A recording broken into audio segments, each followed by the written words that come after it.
Philadelphia, the water trickled down quickly, enough to coat the sun-bleached concrete basin in a city park with a layer of wetness. A toddler danced, smiling as water from the park's sprinklers rained down on her, keeping her cool. It was a blistering midsummer day in July, the kind that as recently as 30 years ago would have proven disastrous for vast numbers of this city's most vulnerable residents. In the early 1990s, heat pounded Philadelphia's most at-risk communities, killing or sickening scores. After a raft of changes, including the creation of an extensive heat warning system and opening spray grounds, the city has been able to largely diminish the heat's threat to its residents. And in a world where climate change is making extreme weather the norm, some say the city could be a model. "We know climate change is here to stay," said Drew Shindell, a professor of earth science at Duke University. "It's still going to go on for decades, even if we take aggressive action. So it would make sense for more cities to adopt the kind of best practices the leading cities have put into place there." Philadelphia, largely bereft of greenery, faces hotter temperatures than more rural parts of Pennsylvania.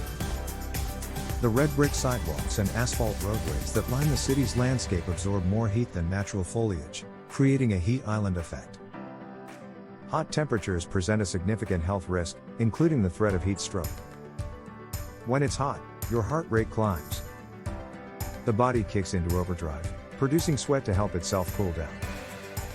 The effectiveness of this physiological response can diminish with age, experts say. High heat and humidity, coupled with chronic illness, can be a dangerous and potentially fatal combination, particularly for older individuals and those with pre-existing conditions.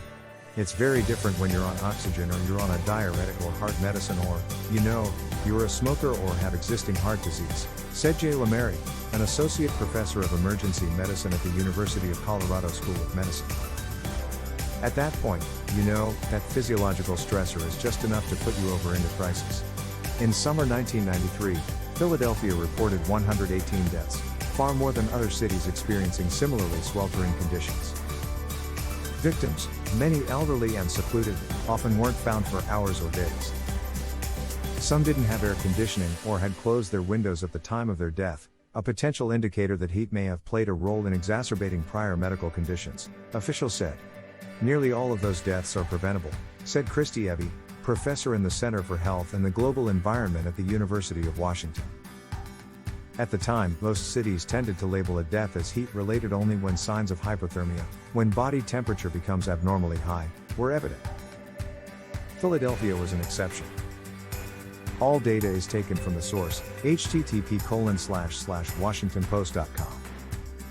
Article link, https://www.washingtonpost.com/nation/2021/08/19/early 1990s heat waves battered Philadelphia's most vulnerable communities. Lessons learned are helping today #.